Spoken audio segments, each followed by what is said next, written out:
నేను అందుకే వారికి సూచన చేస్తున్నా, వెనకాల ఉండే అక్కలు ఇక్కడ ఉండి చెప్పి ఇక్కడ ముంచి అక్కడికి తేలినరు. ఆ అక్కల మాటలు విన్నాడు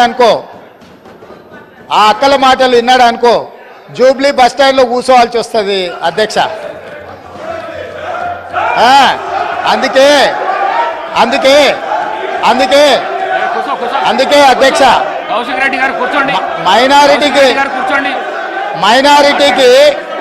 మైనారిటీకి మంత్రి లేదన్నాడు.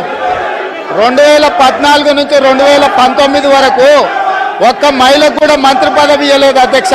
గుండె మీద చేసుకొని చెప్పాలి అధ్యక్ష. ముఖ్యమంత్రి గారు కూడా ఆ రోజు నేను అక్కగానే ఆశీర్వదించిన, ఆ రోజు పార్టీలోకి వస్తున్నప్పుడు ఒక అక్కగా ఆశీర్వదించిన, బాబు నువ్వు చాలా పెద్దగా ఎదుగుతావు, ఈ రాష్ట్రానికి ముఖ్యమంత్రి అవుతావు, రాయి పార్టీలకని ఆహ్వానించిన నేను.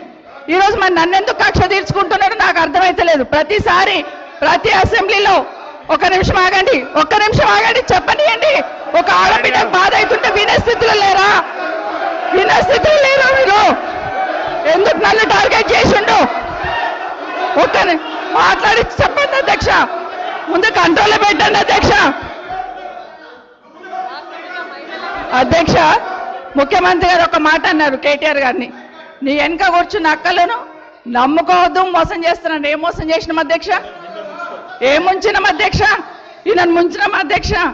ఈయనను బతిన్లాడి పార్టీలోకి రా తమ్ముడు అని చెప్పి, నువ్వు వస్తే భవిష్యత్తులో ఈ పార్టీకి నువ్వు ఆశాకిరణం అవుతావని చెప్పి పార్టీలోకి ఆహ్వానించినా లేదా గుండె మీద చేసుకొని చెప్పమనండి అధ్యక్ష. ఎందుకు టార్గెట్ చేస్తున్నావు? ఏం మోసం చేశాం? ఇప్పుడు కాదు అధ్యక్ష, ఎలక్షన్లు వచ్చినప్పుడు కూడా నా కాన్ఫిడెన్స్ అట్లే అన్నాడు అధ్యక్ష. సభ దాకా పొద్దున ఒక మాట మాట్లాడుతుంది, ఏం మాట్లాడినాం? పొద్దున ఒక మాట, రాత్రి ఒక మాట. ఎవరిని అవమానిస్తున్నావు ఒక్కసారి ఆలోచించండి ముఖ్యమంత్రి గారు. ఎందుకు అవమానిస్తున్నావు? ఎందుకు కక్ష? ప్రతిసారి టార్గెట్ చేస్తున్నావు. ఈరోజు ఏం మోసం చేసినాం? మేము ఆడబిడ్డలం విత్డ్రా చేసుకోవాలి అధ్యక్ష.